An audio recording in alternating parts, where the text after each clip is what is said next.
Life used to feel simple and predictable. My twin brother, Alex, and I were always in competition. Despite being twins, our parents, with a sense of humor, named us Ethan and Alex like knights of legend. But our relationship was anything but knightly. Alex, with his effortless charm and athleticism, always seemed to excel. While I, the older twin by 2 minutes, struggled to gain recognition. It's funny how childhood dynamics shape your entire life. Reflecting on my marriage to Olivia, I realized it mirrored that competition, constantly chasing something just out of reach. When we met, she seemed perfect, smart, beautiful and driven. We built a life together, kids, suburban home, stable jobs, but over time something essential was missing, turning our marriage into a routine instead of love. As I rushed out of the house, my body gave out. I vomited violently, releasing more than just fast food. It was the pent-up pain and bitterness I had followed for too long. The reality of my broken marriage hit me hard. Olivia followed me outside barefoot, pleading. I shook her off, yelling at her to leave me alone. As I sped away, drowning her voice with the car's engine in the rearview mirror, I saw her standing there in her bathrobe, arms crossed, looking worried, but not enough to stop me.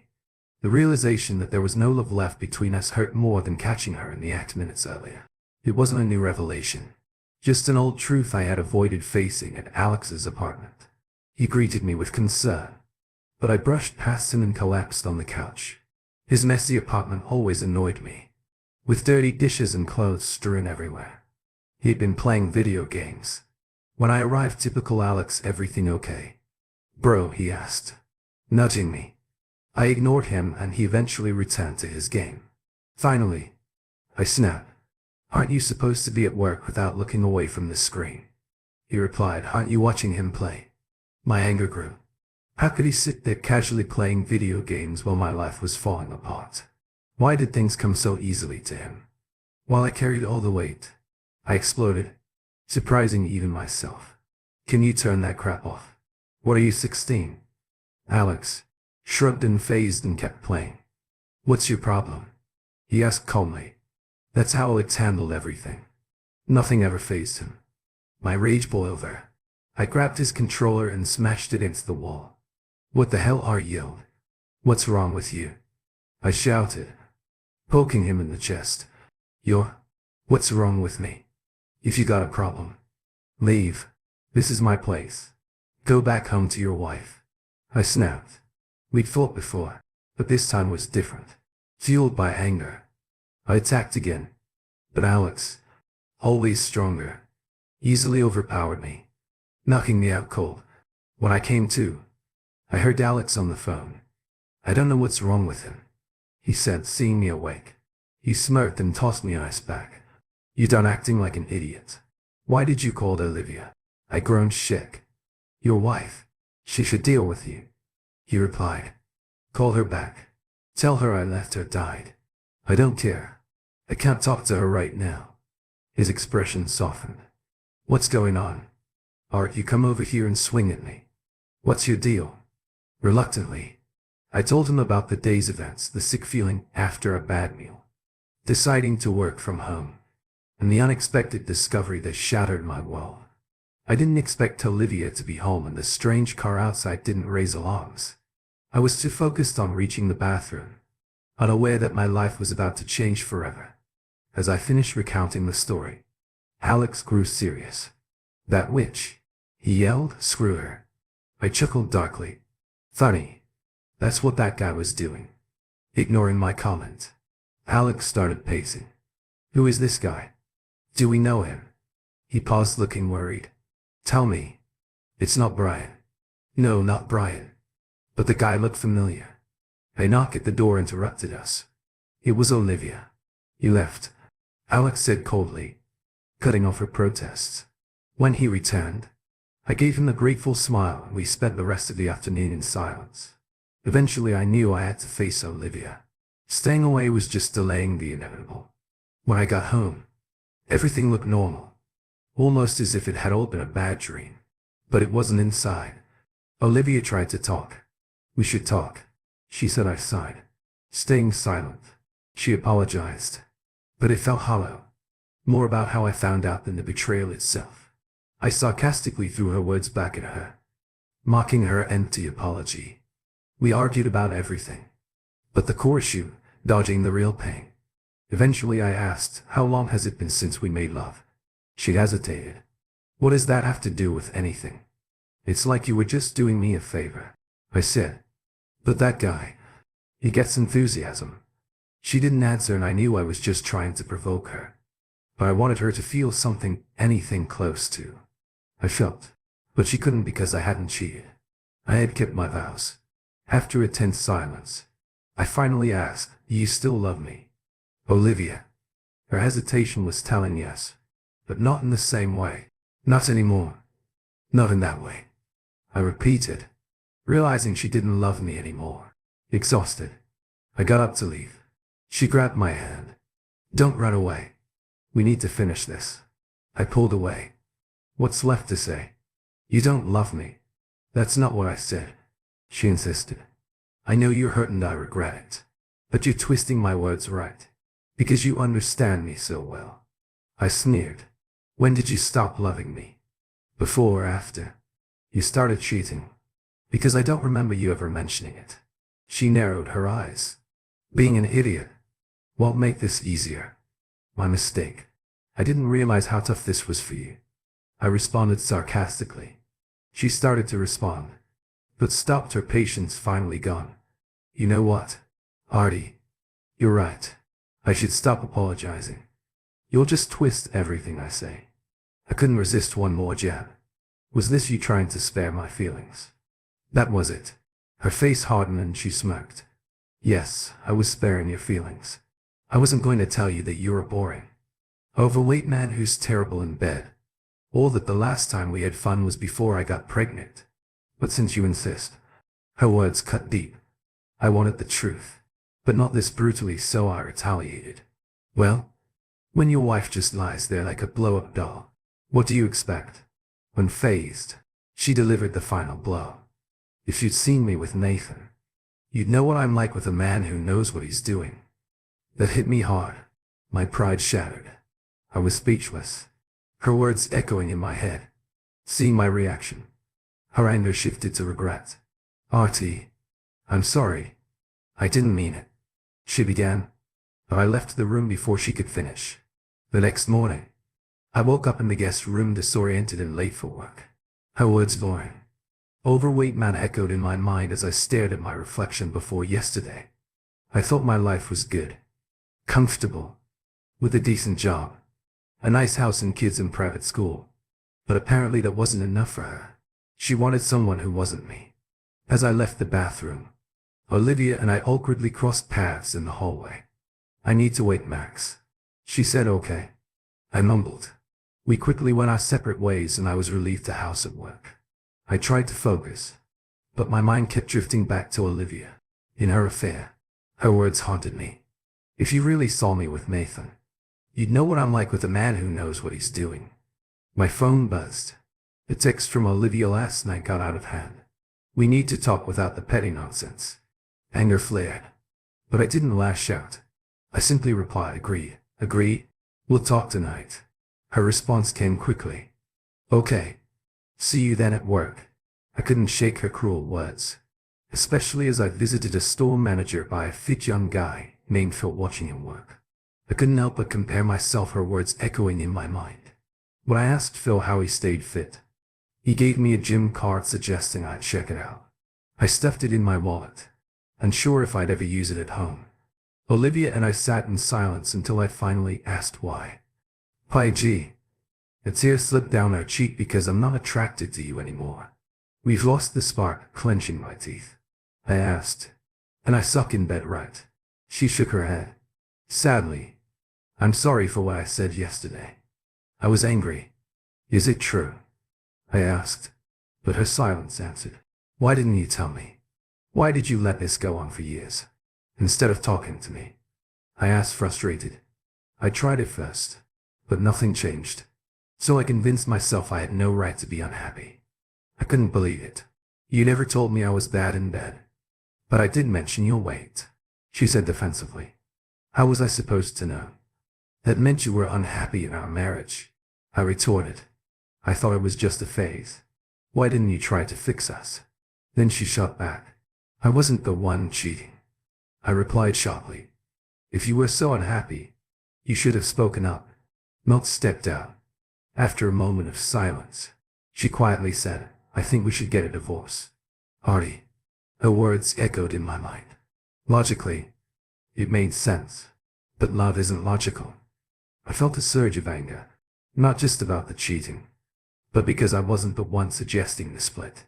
I should have been the one to end it. But I was still holding on to hope. Of course you think we should, I said sarcastically. Never mind the twins. Right, divorce. Because she needs the EX. Come on, Artie. You said you weren't happy too. Yeah. But I started to argue but realized it was pointless. She was done and I needed to get away this time. When I left, she didn't stop me. As I was about to leave, one last question burned in my mind. Without turning around, I asked, who was that guy? Nathan. His name is Nathan. He works with me. She replied, Nathan. I whispered, recalling him from an office party 2 years ago. You two danced a lot. Sensing my implication, she quickly responded, we weren't sleeping together then. I promise, I scoffed bitterly. I guess that's something. But you were flirting, right? What does it matter, Artie? She asked. Sadly, it matters to me. She rolled her eyes. Fine. There was some attraction. Maybe flirting. But it was just office banter. Things didn't get serious until we started meeting at the gym. Of course, the gym. I muttered venomously. That's when you decided to wreck our marriage, right? Because I'm just the boring. That guy, Artie. She winced. But I ignored her. He's great in bed. Right, turns you into a NYMO. Those were your words. She just repeated. I'm sorry. I said those things, tired of her hollow apologies. I muttered whatever and walked out. I drove straight to my brother's place. He took one look at me and stepped aside. Staying over? He asked. I nodded. He returned with a blanket. Thanks. I said, no problem. Just don't act like an idiot or I'll knock you out again. He joked, heading to bed. I spread the blanket on the couch and rested and washed up, catching my reflection in the mirror. I shook my head and walked out. As I lay on the couch, I wondered how my life had come to this. I did everything right. Worked hard. Stayed loyal. But here I was crashing on my brother's couch like I was the one who messed up. Sleep was elusive. My mind kept replaying scenes of Olivia and Nathan. Not just in bed but at the gym and work. Laughing and flirting. Those images hurt more than what I saw in the shower. Did they ever talk about me? Compare us? The thought stung deeply. I finally dozed off, only to wake when Alex started getting ready for work. He grabbed a yogurt and ate it standing up in the kitchen, looking like a college kid. I held back my thoughts. After all, I was crashing at his place with no plans to leave anytime soon. Are you going to work today? He asked. I don't know. Maybe, I replied. He shook his head and finished his yogurt, giving me one last piece of advice before leaving. Art. Don't let that witch turn you into a sad loser. Move on. There are plenty of women out there. I didn't respond. His advice, though well-intentioned, felt clueless. He saw my situation as just another breakup, not realizing the difference between my 12-year marriage and his fleeting flings. Life had always been easier for Alex. He had the looks and charm while I worked hard for everything. I stayed with Alex for a week before we both needed space. Olivia texted me several times asking where I was and if I was coming back. I ignored her until she mentioned the twins had questions. I knew I had to face the kids. So I went home. I planned to go when the house was empty. But when I pulled into the driveway, Pa's car was already there inside.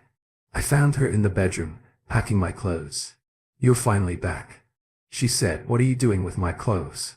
I asked. I wasn't sure you were coming back, so I started packing them to save you the trouble. She replied, you knew where I was. Gee. You left me to handle the kids alone. She shot back. Do you remember why I left in the first place? I asked incredulously. After a pause, she admitted, okay. It's my fault. I was wrong for cheating, and you have every right to be angry. Did you ever love me? I asked honestly. I did, and I still do. In a way, she replied, implying that love had changed. Realizing nothing could be salvaged, I said I'll move my stuff to the guest room. She nodded, sadly, trying to lighten the mood. I added, I'm getting a new bed for that room. She chuckled. Yeah, you bought that uncomfortable bed to keep Alex from staying too long. Well, that plan backfired. I laughed. We moved my clothes in silence, agreeing to an unspoken ruse. The rest of the day passed in cold politeness. That evening we sat the twins down to explain what was happening. Watching my kids struggle with the news was almost unbearable. I couldn't even look at Olivia, knowing she was the cause of all this pain. Over the next few weeks life dragged on. I contacted a lawyer who told me we'd have to be separated for a year before filing for divorce. We agreed on a separation with heated discussions about the terms Olivia wanted to date, and I insisted she keep it away from the kids. After 2 weeks I moved out into a new apartment. After moving out, life felt bleak. One day, while sitting in my empty apartment, I saw a commercial for the gym Phil had recommended. I decided to check it out. When I arrived I immediately felt out of place. But Naomi, the manager, greeted me warmly and convinced me to take a tour. Hesitant but curious, I agreed. During the gym tour, Naomi showed me the amenities. But what really caught my eye was a wall of before and after photos. She pointed to one picture and said that was me. When I first joined, I was stunned. Her before photo at about a pound. She explained I gained a lot of weight during my pregnancy. My husband bought me a treadmill for Christmas, which I didn't appreciate at first, but it pushed me to make a change. With my brother-in-law's help, I lost over 75 pounds. Wow, I said, genuinely impressed. So Ethan, don't feel out of place. We all start somewhere. Maybe one day your picture will be up here too. Her words convinced me and I signed up for a membership. I started with the beginner program, where a trainer showed me the equipment and gave tips for effective workouts. I then booked one-on-one sessions with a trainer named Manny every Wednesday at 8 a.m. to create a personalized workout routine. I also tried various classes, enjoying the Thursday biking class, but finding yoga less fun than expected. Meeting others on similar journeys made me feel less alone. While the gym helped me stay sane, things with Paige only worsened.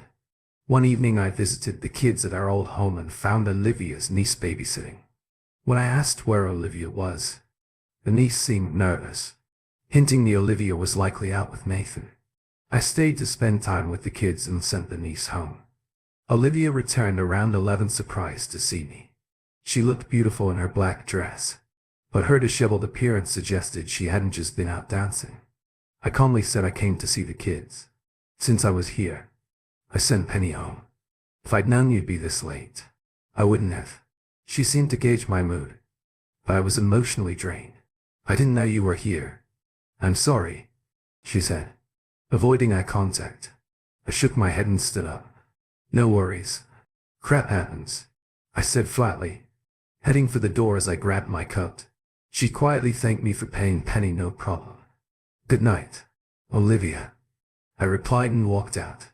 Months later at the gym, I pushed through a tough workout, but when I stepped on the scale, I found I'd only lost 10 pounds in 3 months. Frustrated, I stormed out feeling life was unfair. Outside, Naomi noticed my mood and asked if everything was okay. Before I knew it, I spilled everything. My weight loss struggles, Paige, my kids, and even Alex. She listened attentively and then asked, "What do you really want, Ethan?" I admitted I wanted to feel good about myself. She explained, "Losing weight alone won't make you happy. Real self-esteem comes from within, not just looks. You need to know your worth beyond appearance." Her words resonated with me. She then gave me a card for her brother-in-law, Luke, the personal trainer and life coach, and encouraged me to give it my all if I chose to work with him. A week later, I met Luke, who was fit and intimidating. He was professional, almost cold, and warned me that this wouldn't be easy. His approach was strict, no excuses, no exceptions. He even inspected my kitchen and asked personal questions about my habits. Despite his tough demeanor, I agreed to follow his regimen. Luke's program was intense. The first day I met with a nutritionist who taught me about healthy eating. I learned how much my diet needed to change and started cooking all my meals. The workouts were brutal, but gradually I adjusted despite the challenges. I knew I was making progress both physically and mentally. I was constantly hungry and exhausted. My entire body ached and simple tasks became difficult. All I wanted to do was rest, but I couldn't neglect my kids. Despite the exhaustion, I made time for them. Paige, to her credit, made it easier for me. She didn't mind if I dropped by the house, even unannounced. Maybe it was guilt, but I believed she genuinely wanted to do what was best for the kids. She insisted I keep the house key. I think the unspoken agreement was that I would respect her privacy. Unfortunately, I didn't hold up my end. Jealousy got the better of me. It started as innocent curiosity, just poking around when I thought I wouldn't get caught. I wasn't looking for anything specific, just trying to see how things were without me around. The first odd thing I noticed was a new toothbrush in the bathroom. At first I didn't think much of it, but then I saw men's body wash in the shower and started to worry. There were no men's clothes in the closet, but I found a pair of box shorts in her laundry basket. Seeing another man's underwear mixed with my wife's things felt like a violation, as if he was taking over my space. I swallowed my anger and acted as if nothing was wrong. I didn't want her to know I was snooping. Keeping her in the dark seemed like a way to gather more information. Plus, I wanted to appear unaffected, as if her actions didn't bother me. I also asked the kids if they'd noticed anything unusual or if any new people had been visiting. They didn't seem to know what I was talking about, so I assumed Olivia was keeping her end of the deal by not involving them. It seemed her dates happened while the kids were at school or on nights out, but no matter how hard I tried to hide it, I'm sure Olivia sensed my pain. It's difficult to conceal that kind of alone. Sometimes she'd give me a guilty look when she caught me watching her, knowing how easily she was moving on while I remained stuck in regret. It hurt, and sometimes I couldn't pretend they didn't. Luke's workouts helped. His barking orders during bench presses or smacking my stomach during sit-ups distracted me from thoughts of Olivia. Even his sarcastic remarks about my nickname helped channel my frustration away from my problems. Work also became a refuge. Like many men in my situation, I found solace in my job. At work I was valued based on performance numbers, and results mattered. If something wasn't working, you fixed it. If only marriages were that straightforward. Months passed both quickly and painfully slow. The days were filled with agony, but pain also reminded me I was still alive. The body has an incredible ability to heal and adapt. Over time I grew stronger, physically and emotionally. Bit by bit, my heart became numb to the situation with Olivia. Our relationship shifted so subtly that I didn't notice until it had changed significantly. The change became clear a couple of weeks before our separation anniversary. One evening the kids were asleep and I was waiting to come home so I could leave. I spilled soda on my shirt, so I decided to wash it right away. I assumed Olivia wouldn't be back until later, but she surprised me by coming early. I rushed to the kitchen to grab my shirt from the dryer, feeling self-conscious. I didn't want her seeing my bare chest still haunted by her past judgments. As I struggled to untangle the wet shirt, I didn't notice her, until I heard her footsteps stop behind me. I turned to find her staring at me wide-eyed, as if seeing something unexpected. Her gaze made me even more anxious and I tried to cover myself with the twisted shirt. "Hey Olivia, how was your night?" I asked, trying to sound ill but desperate for her to stop staring.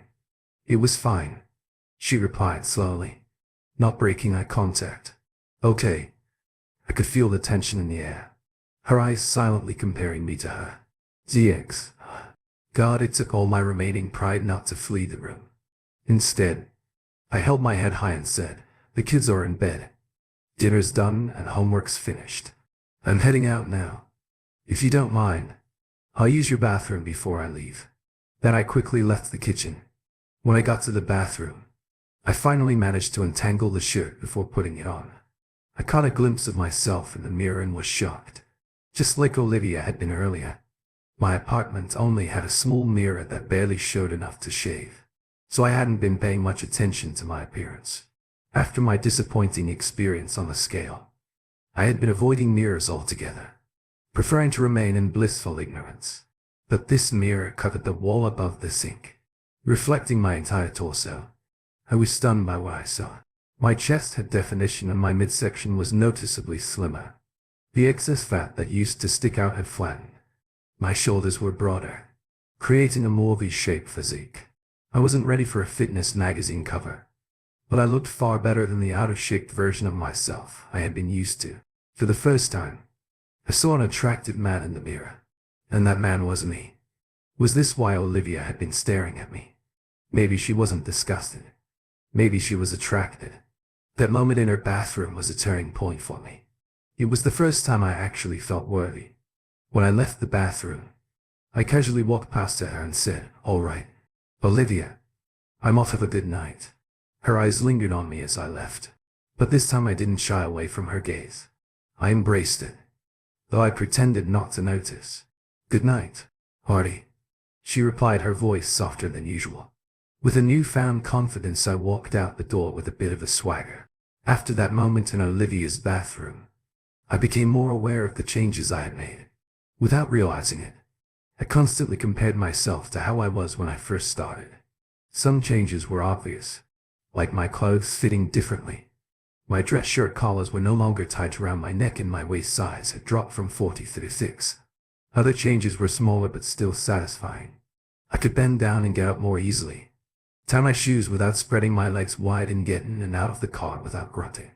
When Luke saw me next, he noticed the change in my attitude. The fatigue had lifted. The weight felt lighter, the treadmill less daunting, and my energy levels soared. I even found myself checking my reflection more often during workouts. Luke caught on and couldn't resist teasing me. "Looks like someone finally noticed the results of his hard work," he joked. I laughed. "Yeah, you caught me." "Oh, go ahead and admire yourself," he said, stepping aside dramatically. "I'm not in your way." "Am I handsome?" "No, you're not, idiot." "Thanks for asking," I said, laughing so hard I had to stop lifting any time. "Your Highness, I wouldn't want to stand in the way of love at first sight." For the first time, Luke called me "Your Highness," without the usual snark. It was nice to joke around with him for a change, as he usually acted like a tough drill sergeant.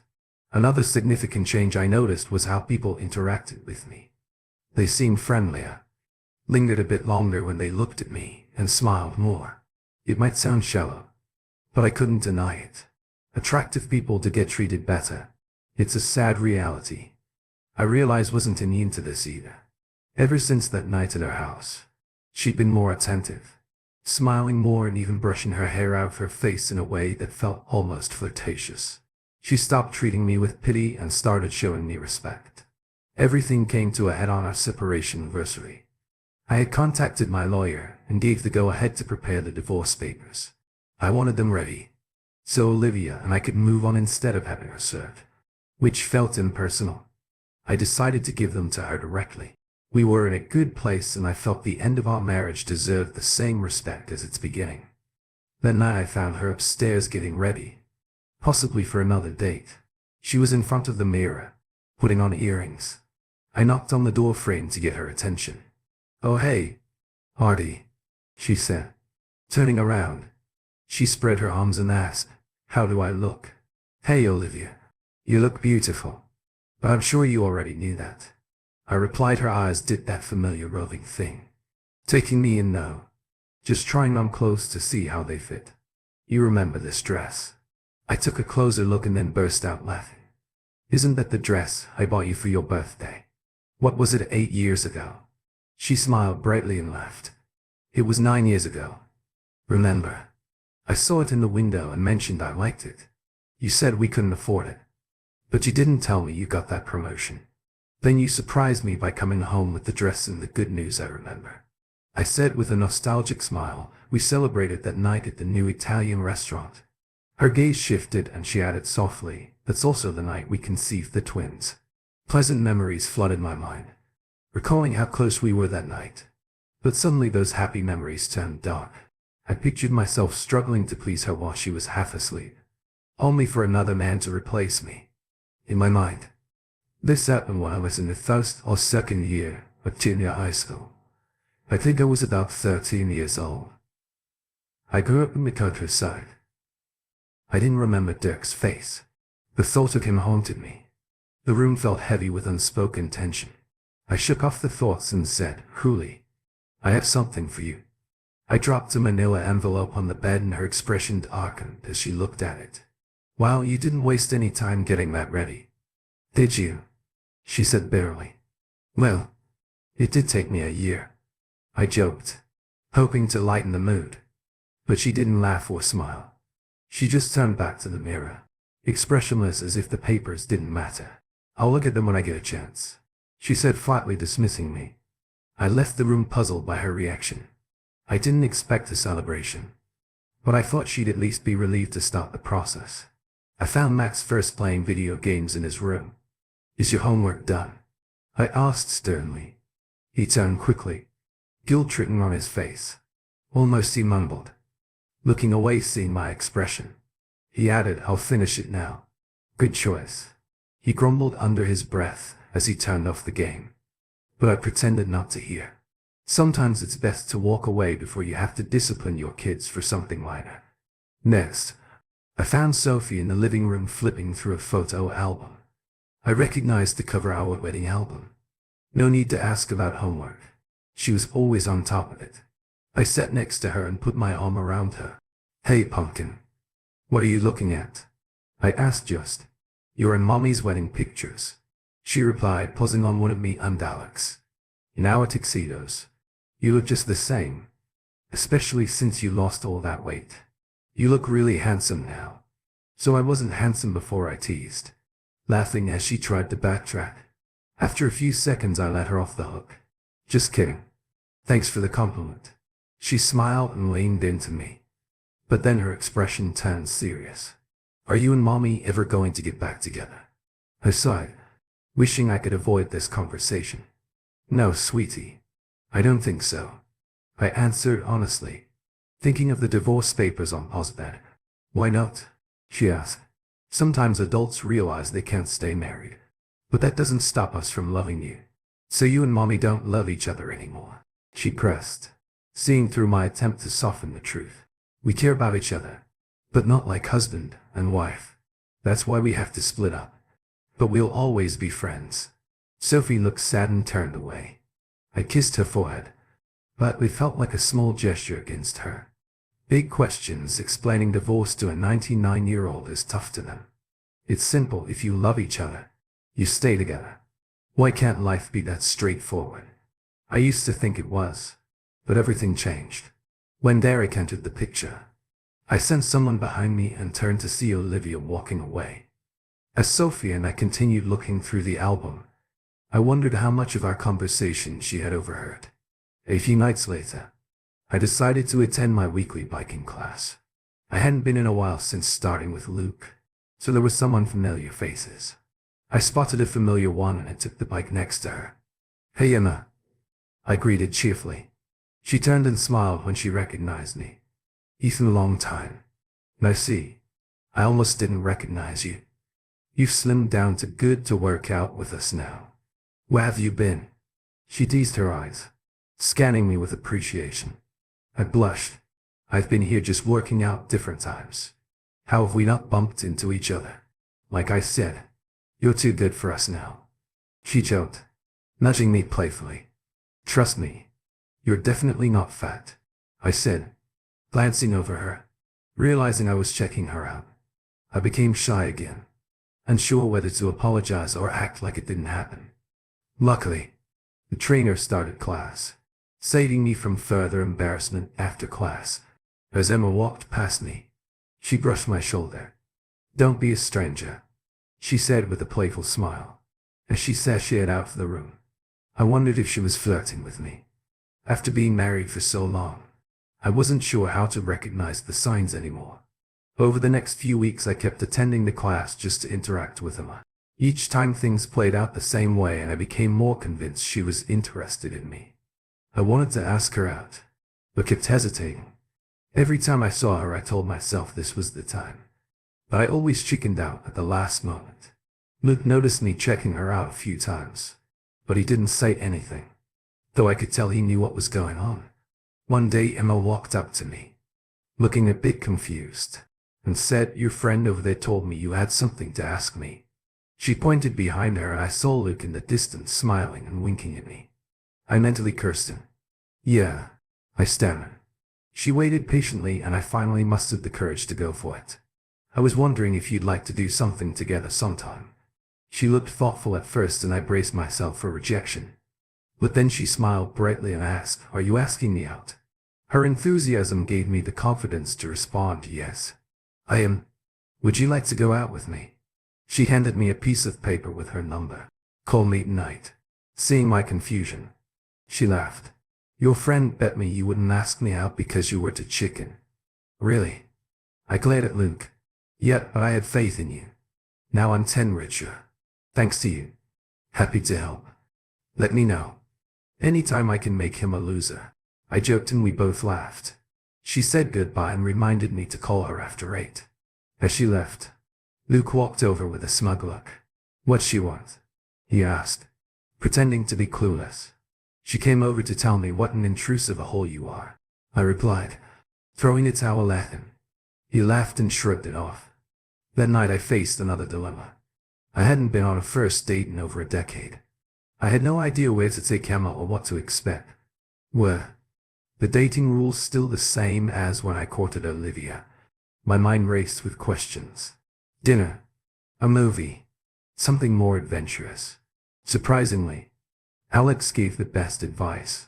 "I always take a girl somewhere unexpected. Dinner and movies are boring first dates and can get your friend zoned. Do something unique like taking her to a weapon range or batting cage. Excitement works every time." I couldn't think of anything I could teach her. But then Alex suggested, "Why not go for a bike ride? Didn't you meet her in a biking class?" I asked Emma if she was excited about the idea. So that Saturday we packed our bikes into my SUV and headed to the trail. But what seemed like a good plan quickly backfired. Biking on a first date turned out to be a sweaty and awkward way to get to know each other, leaving little room for conversation. When we did take breaks, we were too busy catching our breath to talk much. I started to worry. The date was a bust and peace tone about me being boring echoed in my mind. Then something unexpected happened. A panic kid ran up to us, yelling incoherently. We tried to calm him down, but he was too upset to make sense. Eventually he waved us to follow him. When we got to the spot, we saw a man lying on the ground, desperately holding on to someone dangling over a cliff. "They're over there. Please help them," the boy cried. My instincts kicked in. "I'll grab him." "You to help the kid," I told the others. Emma stood back as we pulled them to safety, watching the son hug his exhausted father was incredibly moving. The father whispered something to his son before passing out. Emma had already called emergency. When the paramedics arrived, we tried to revive the man, but couldn't. He stuck over while the police asked us questions. Before we left, I found a cell phone on the ground. Likely the man's. I called a contact, labeled Carol wife, to inform her, and then handed the phone to the police before they left. I thought the date was ruined, but Emma was thrilled. She gushed, "Oh my God, you saved that guy and his kid. You're a hero." I tried to downplay. It was all 3 of us. But she shook her head, insisting you acted without hesitation. That was the bravest thing I've ever seen. The date ended with a passionate kiss and the promise of a second. On our second date we did something more traditional. We talked about our lives. She had 2 kids, one in high school. The date ended with us making out on our porch. Things were going well until the 3rd date on Valentine's Day. We went to see 50 Shades of Grey and it clearly stirred something in her. When we got back to her place, she hinted that her kids were away and invited me in. Her intentions were obvious. As things heated up, all I could hear were hurtful words about my inadequacy. The pressure became overwhelming and I had to stop. "I'm sorry. Never. I'm not ready," I said, holding back tears as I rushed out of her apartment, leaving her confused. After that, I avoided the gym, or at least tried to avoid her. I couldn't face her. After what happened, I stepped close to Luke during workouts, avoiding eye contact and pretending not to see her. It was childish, but it was all I could do to avoid the humiliation. The situation brought back deep-seated insecurities that Olivia had planted. I started imagining that whenever I saw him talking or laughing with someone, they were mocking me. These thoughts isolated me even more and my workouts began to suffer. Luke noticed and wasn't happy. "Come on, King Ethan. What's up with you?" he snapped when I quit early on the treadmill. "I'm just not feeling it today," I muttered. He mocked me. "Not feeling it, want to retire to your chambers." His attitude pushed me over the edge. "Back off, Luke. I'm not in the mood for your crap." The moment the words left my mouth, I regretted them, trying to soften the blow. I added, "I'm just going through a lot. I need a break."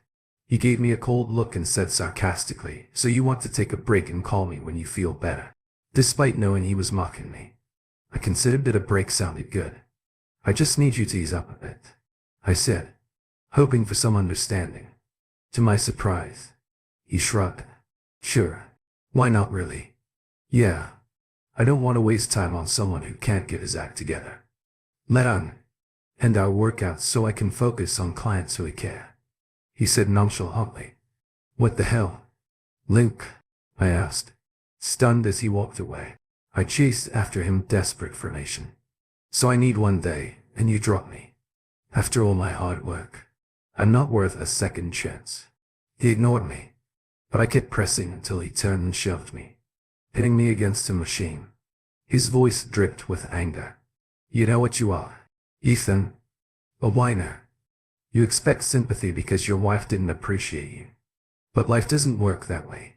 Winners get back up and prove people wrong. Losers whine." Luke's words cut deep and I could barely hold back my anger. He looked at me with a smirk and asked, "So what are you, King Ethan? A winner or a wear?" His challenge made my blood boil, but I didn't back down.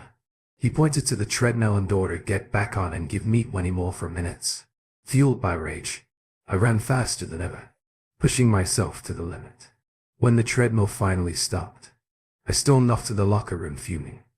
Luke followed me and sat down quietly next to me as I struggled to catch my breath.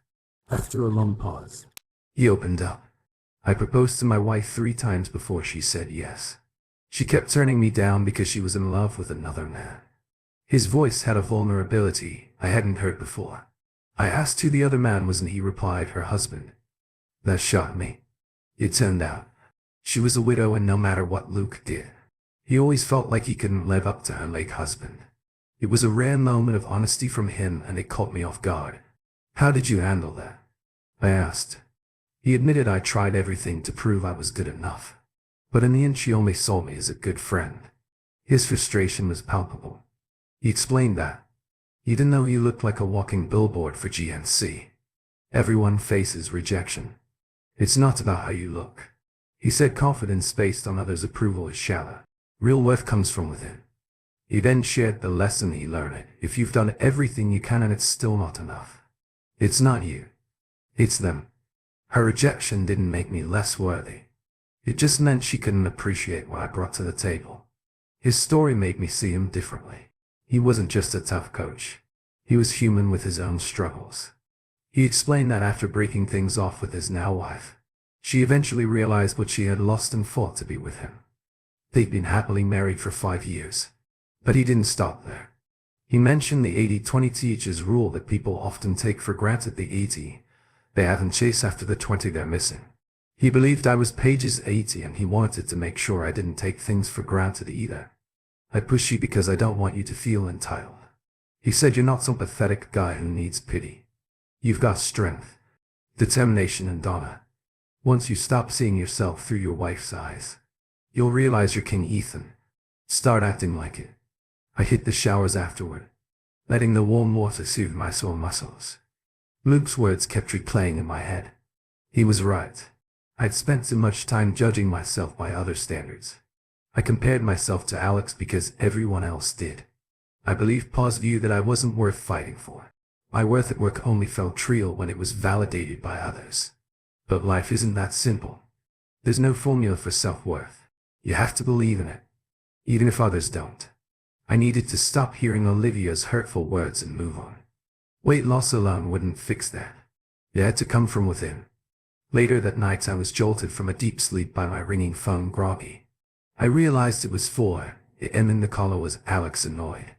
I answered with a sarcastic, "What Alex did I wake you?" he asked, sounding uncharacteristically nervous.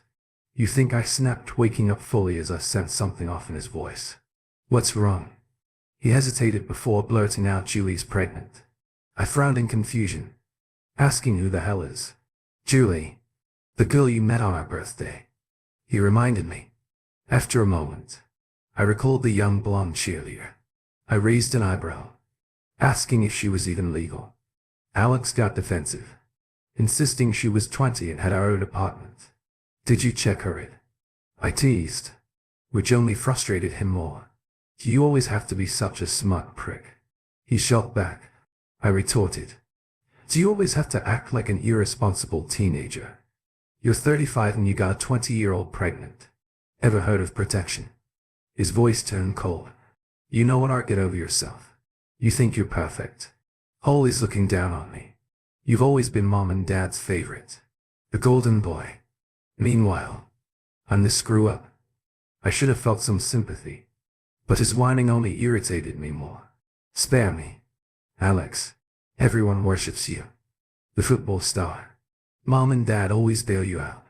But when my life falls apart, I'm on my own. I was always the one being compared to you." He snapped back. "That's nonsense. Every time they help me, they lecture me to be more like you. And you act like no one ever helps you.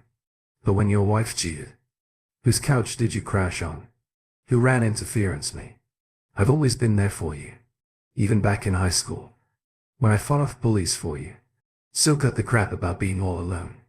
I was about to snap back at Alex, but then I stopped. I actually listened to what he said and it hit me. He was right. Despite our fights and my judgments, he was always there for me. When things got tough, I started to see things from his perspective. While I was jealous of him growing up, I never noticed how much my parents bragged about me, because I was too focused on how proud they were of him. I always saw him as the tall, good-looking guy who had it easy. But from his view, after dropping out of college, he constantly felt like a failure.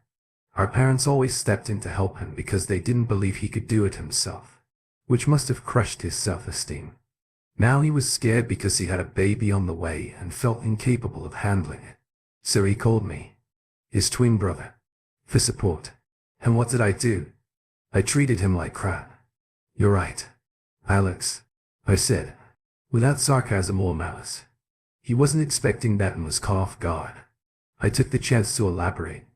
"You've always been there for me. No matter what. You've always been the guy I lean on." "Thanks," he replied, still sounding confused. I switched the subject, asking, "So how far along is she?" His voice dropped as he answered, "A couple of months. She just told me today." "Damn. Are you two keeping it?" "Yeah," he said, the weight of that decision heavy in his voice. "How do you feel about that?" I asked. He paused before admitting, "I'm scared.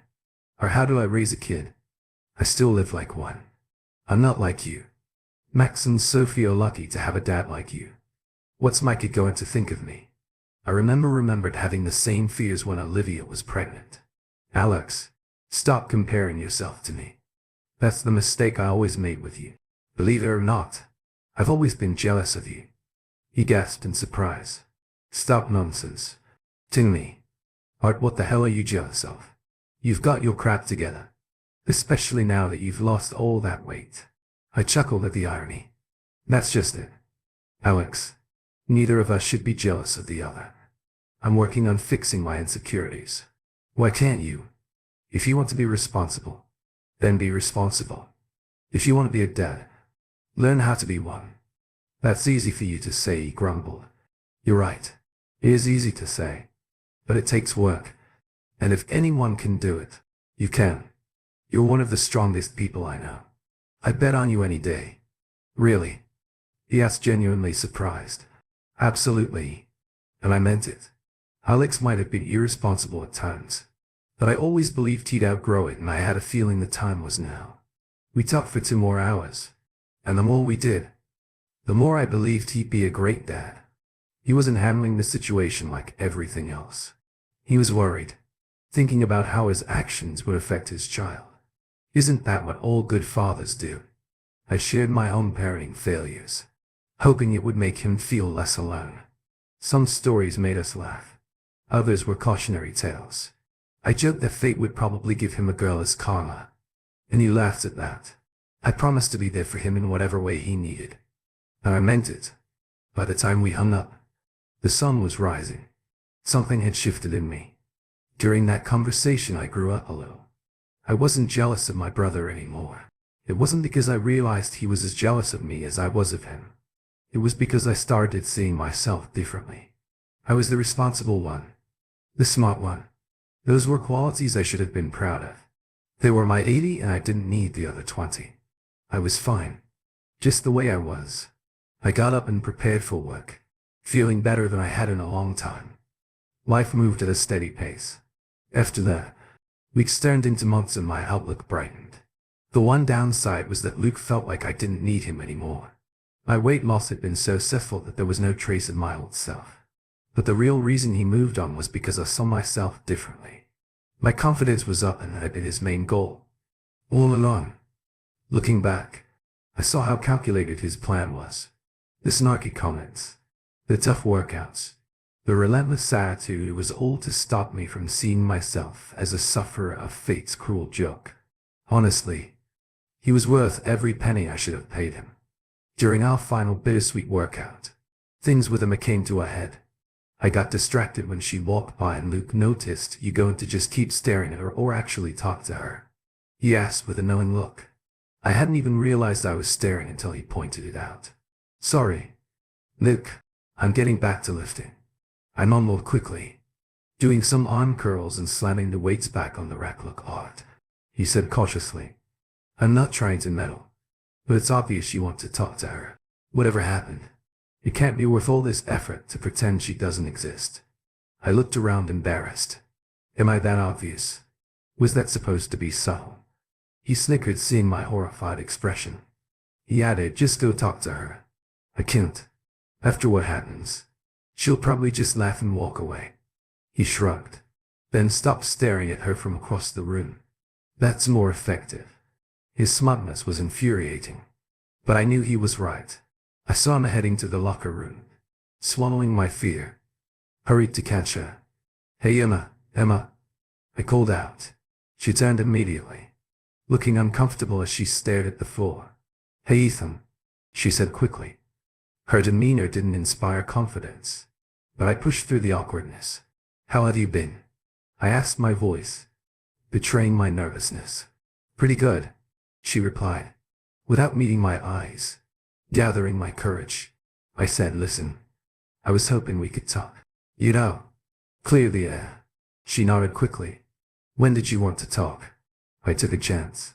"Are you free now?" "Well, I need to shower first, but we can talk after that." "Okay." "Yeah, sure," I replied, relieved. As she disappeared into the locker room, I exhaled, glad I'd gotten through the awkward exchange. Luke, talking to Naomi nearby, gave me a thumbs up, signaling his approval.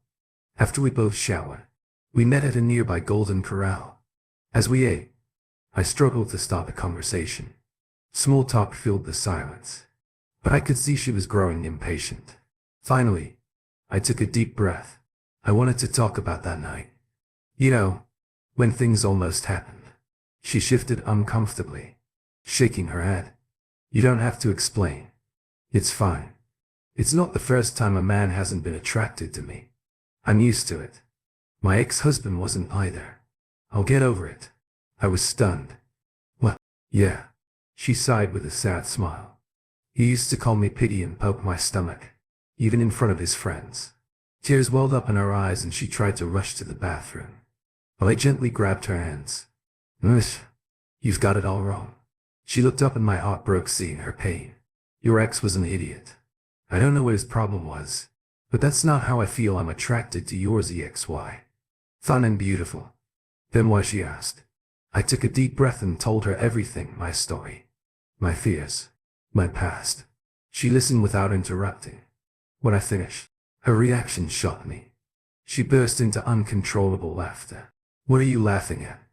I asked, horrified. This was exactly what I feared. She managed to stifle her laughter and stop me from leaving. "I'm not laughing at you," she said, catching her breath. "I'm laughing at us. This whole situation. Both of our spouses told us we were fat, ugly and bad in bed. Your ex called you boring too?" I asked, chuckling. She nodded, trying to suppress another laugh. Soon, we were both laughing so hard we couldn't stop ignoring the funny looks from people around us. The conversation turned into a competition of who had the worst insults from their ex. She won. This happened when I was in the first or second year of junior high school. I think I was about 13 years old. I grew up in the countryside. Only because her ex had been at it longer. At least Olivia kept her disdain hidden until the end. "Well, today turned out differently than I expected," she said with a smile. "I worried I came on too strong and scared you away.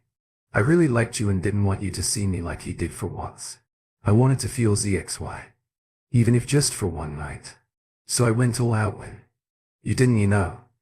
I felt like a failure." I smiled back. I did. I was so focused on not being what Olivia said. I was that I ended up proving her right. Talking to Emma felt different. It was comforting to share with someone who had gone through the same rejection. I didn't feel so alone. So would do to so-called losers who are bad in bed do together. I joked on it. She replied with a grin. Then, with mock seriousness, she added, "Hi. My name is Emma and that in bed." "Hi, Emma," I said, trying not to laugh. As we sat together, I realized how much we had in common. Despite all the bad things life throws at us, sometimes it surprises you with something good. You just have to be open to it. "How about this?" I suggested. "Let's forget proving our exes wrong. Let's go out again. No pressure. No expectations. Just have fun and get to know each other." She smiled brightly. "I like that. No pressure. Just fun." Then she added with a playful smirk, "And if we happen to sleep together, so be it." I nearly fell out of my chair laughing, but her words sparked something in me. I felt more relaxed and connected to her.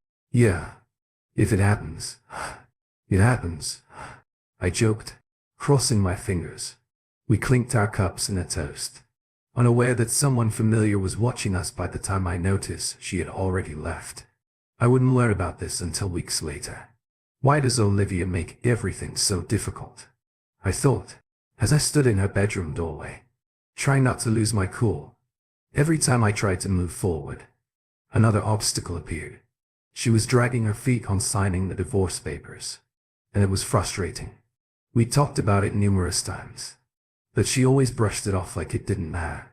Her indifferent attitude made me angry. I was fed up with being tied to her, even when I tried to move on.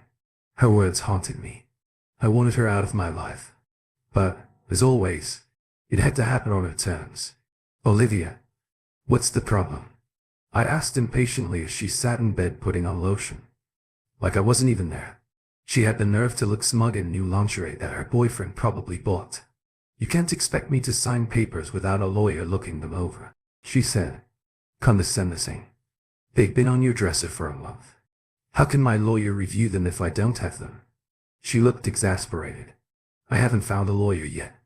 When I do, I'll give them to him now. Calm down. You'll wake the kids. Sit down. Relax. You look stressed," she said, patting the bed. I counted to 5, trying not to explode. "What do you mean? You haven't found a lawyer yet?" She looked surprised by my tone. "I wasn't expecting you to just drop the papers on me. I thought we'd talk about it first. I'm pretty sure we covered everything.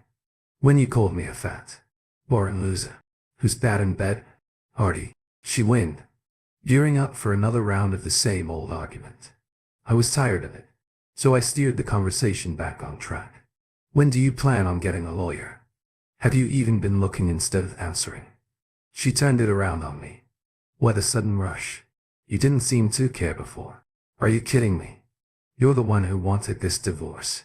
You found me so repulsive that you sought out other men. Now I'm giving you what you want and you're making it hard for me. Why her haughty attitude softened. I'm not trying to make this difficult for you, she said genuinely. And maybe she was telling the truth. She'd never intentionally made things harder during our separation. But trust was in short supply. Then signed the papers. They're as fair as I could make them. She hesitated. I just think we should talk first. No, Paiji. There's nothing left to discuss. I snapped, my patience gone. She fell silent, realizing that yelling wouldn't help. I took a deep breath. Look, I'm not trying to screw you over. I'm just trying to move on. But I can't do that with the weight of our marriage holding me down. It's too much. I didn't mean to be that honest, but the words just came out. When I looked at her, I saw her eyes welling up. I'm sorry, Artie. I've been really terrible to you. She admitted. I didn't respond. Just listen. When she realized I wasn't saying anything, she asked, can you ever forgive me? Could I really forgive her? Could I move past that day that seemed to define everything? Over time, the pain faded and that day became just a few paragraphs of my past. I do forgive you, Paiji, I said. She smiled, relieved. Really? She asked. Yes, yes. Now I just want to move forward. Relief washed over her face. That's all I've wanted to know. You forgive me? Feeling positive about our conversation, I added, great. Now you can sign the papers with a clear conscience. Her smile faded into disappointment and then anger. Wait, are you just saying what I want to hear to get me to sign? I was taken aback. What? She stood close. The scent of eucalyptus lotion. Strong. Who is? She demanded. Glaring at me, who? I asked, still confused. Stepping back as she closed the gap. The woman you've been seeing. Ugh. Who is she? I wondered how she knew about Emma. Then it hit me. She was jealous. The audacity of it made me laugh, which only fueled her anger. Is this funny to you? She snapped. Yeah, it is. That hypocrisy is pretty hilarious. She ignored my remark. Who is? She repeated. I didn't tell her an answer, but I gave her one. Someone I met at the gym. Her response was, dripping with irony. The gym? Of course. How do you know about her? I countered, shifting the focus. She hesitated, then admitted, I saw you at Golden Corral a few weeks ago laughing with her. I got curious, so I went through your phone. You went through my phone. I gasped, feeling violated. She wasn't my wife anymore. Yeah. I saw texts from a woman named Emma and connected the dots. I almost got indignant but remembered my own snooping. Instead, I shrugged. What does it matter? We're separated. You're with Nathan. Did you expect me to stay celibate while you enjoyed being single? Her anger flickered but faded quickly. She seemed to realize her own hypocrisy. I guess I didn't think about you with someone else. She admitted softly, a hint of sadness in her voice instead of feeling vindicated. I felt offended. Oh, so? Because you didn't want me? You thought no one else would? I shot back. You're putting words in my mouth. She defended. Your actions speak for themselves. I countered. She almost argued, but stopped herself. Then, in a quieter tone, she confessed, you're right, Artie. I didn't think another woman would be interested. But now that you've lost weight. She didn't finish. But the message was clear here. When I was overweight, she didn't worry about other women. Now that I was fit and attractive, it was a problem to bad. It doesn't matter. Olivia, you're with Nathan. You don't have the right to be jealous. Her shadow crossed her face. As she admitted, Nathan and I broke up a while ago. She tried to sound casual, but her expression revealed something deeper. I didn't know how to respond. I didn't want to gloat or offer fake sympathy. So I simply asked why. She looked like she wanted to vent but held back. People meet, have fun, and then it's over. Not everyone rides off into the sunset. She sighed, sitting on the bed, staring at the floor. We were supposed to, I said quietly, realizing too late that I'd spoken aloud. Yeah, we were, she agreed, her eyes glistening. But somewhere along the way we lost the connection. It became all chores, bills and work, A tear slipped down her cheek. Then I messed up and now everything's ruined. The twins are struggling and I'm stuck looking at old photos, wishing I could go back. Nathan wasn't our problem. We were. He was just a symptom of the deeper issues in our marriage. I sat beside her. We both let things slip, but we can only move forward from here. She turned to me and the look in her eyes was one I hadn't seen in a long time. It was almost as if she was seeing me for the first time again. She took a deep breath, grabbed my hand and said, "I made a mistake. Giving up on us. On you." G. I began trying to pull my hand away, but she held on tight. Her eyes seemed to search my soul, a mix of emotions playing across her face. Then, as if making a sudden decision, she grabbed my face and kissed me. Her hands, once familiar, now pushed me back onto the bed. Olivia, what are you doing?" I asked, confused. "Artie, don't talk. Just do this with me." She whispered, a KOI smile on her face as she kissed my neck. I almost gave in, but then Nathan's image flashed in my mind, a reminder of our broken relationship. "No," I said firmly, gently pushing her away. She fell back on the bed, surprised. "Artie." "No," she started, but I interrupted, jumping up like the bed was on fire. "You can't keep doing this to me. Olivia, I'm not your backup plan. You can't just come back when things don't work out with your boyfriend. You threw me away and you don't get to change your mind now." She sat silently, thinking. Then in a soft voice, she asked, "Do you still love me?" I hesitated, caught off guard by the question. My response should have been easy after everything she'd put me through, but it wasn't seeing my hesitation as hope. She approached me holding both my hands. "Be honest with yourself. Don't let pride answer for you." I thought about our past, the dates, the wedding, the birth of our twins. I realized I did love that version of G. But this big, the one who had hurt me so deeply, was different. Yet they were the same person. It was a complicated feeling, but I knew my answer. "No, I don't, Paige, not that way. Not anymore." The weight of those words hung in the air. The phrase that had once crushed me now left her devastated. Tears streamed down her face as she backed away from me, like I was a stranger. She sat on the bed and cried, and I felt for her. I knew that pain all too well. "You're lying," she said, refusing to believe me. "I know you still love me." "I'm sorry, but I don't," I said, gently. "Too much has happened." Her sobs filled the room and I didn't know what to do. Comfort her, stand there, or leave. In the end, I just stood there, letting her process her emotions. After a few minutes, she wiped her tears and looked at me with a mix of anger and sadness. "You're enjoying this, aren't you?" "What?" "No, you're telling me you don't love putting me in my place after what I did." She accused, her words laced with bitterness. Her words stung, but I reflected for a moment. While I didn't enjoy her suffering, there was a sense of justice in the air after everything she put me through. It felt like the scales had finally balanced. "Fine," I said calmly. "Let on say I did enjoy it. Could you blame me?" She looked ready to argue, but I raised my hand to stop her. "Just listen.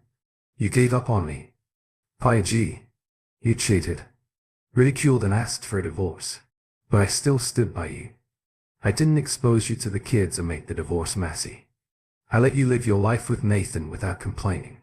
Even after all that, you didn't find anything worth fighting for in me. But now, after I lose a few pounds, suddenly you do." It's not just the weight, she cut in quickly. "Yes, I'm more attracted to you now. But it's more than that. You're different. More confident. You go out and do things. This is the you I've been wanting all along." That last sentence hit me hard. She wanted me to be someone else, because who I was hadn't been enough for her. She still didn't get it, and I doubted she ever would. I could have argued with her about how selfish and flawed her logic was, expecting me to change without giving us a chance. But what was the point? I no longer needed her to see things from my perspective for the first time. I truly didn't care what she thought. I was finally free. "Do us both a favor, G," I said firmly. "Sign the papers. Dragging this out isn't helping either of us." Without waiting for a response, I left the room, hearing her cry as I walked away. 6 months later, it was official. The divorce papers in my hand were the only reminder of my life with Olivia, aside from the two kids now arguing over the remote in the living room. "Max, Sophie, don't make me come out there," I called from my bedroom. Their shouting turned into hushed bickering. I sighed, refolding the documents and slipping them back into the envelope. No matter how much you've moved on, the finality of divorce stings. It's the closing of a chapter, a bittersweet mix of pain and a fresh start. My phone buzzed with a message from Emma. "What are you up to, lover?" I smiled and texted back, thinking of, "You can't wait to see you again." Last night had been our first time together, and the memories brought a grin to my face. We had taken things slow, dating, spending time at each other's places, even introducing our kids. Olivia had been the only one to make a big deal out of it, citing our agreement to keep our relationships away from the kids. Technically, she was right, but we both knew what really bothered her. I had apologized and promised not to do it again until we were officially divorced, and that day had finally arrived. "I can't wait to see you either," I replied, remembering the warmth of her body against mine. Her ex-husband must have been crazy to call her boring. Later I dropped the kid off at Page's. Her puffy eyes told me she had received the same papers. We made brief eye contact before the kids' chatter pulled her attention. She gave me a weak smile and closed the door. Driving to my brother's place, I reflected on life. I'd been spending more time with Alex lately, supporting him as he navigated a significant change in his life. Today was Julie's baby shower, and now Alex wanted to be there. He didn't want to be the only guy, so he asked me to join him. I rearranged my schedule to back him up. When I arrived, my mom greeted me with a big smile and a hug. "Hey Art, ladies, it's my other son, the newly single one," she called out, and I blushed as the room cheered. After dropping off my gift, I found Julie on the couch. "Hey Pra, how's my nephew?" I joked. She giggled. "We don't know yet, it could be your niece." Alex interrupted. "It's a nephew." And I laughed, teasing him about Karma possibly giving him a daughter. As the shower wrapped up, I stayed to help clean up. Mom watched me curiously, then said, "There's something different about you lately. I can't explain it, but I like it." "Thanks, Mom," I replied. She continued, "When I heard Julie was having Alex's baby, I worried about him. He's not like you. We never had to worry about. You're always going to be okay. But Alex, he's different." "Mom, Alex is stronger than you think. He'll be fine," I reassured her. She smiled, tears in her eyes. "I know, I'm proud of both of you." She hugged me tightly when Alex returned. The cleanup was nearly done, and I left excited for my date with Emma. As I started my car, the setting sun's glare made me pull down the visor. I caught a glimpse of myself in the mirror. The real me. Not just a man who lost weight or improved his looks, but someone responsible, loving, smart, hardworking, and a good father. I saw a man who genuinely wanted to be good and worked hard for it. That was the real man in the mirror. Thank you for tuning in. If you enjoyed this episode of the story, please give it a like. And don't forget to subscribe to get notifications for updates.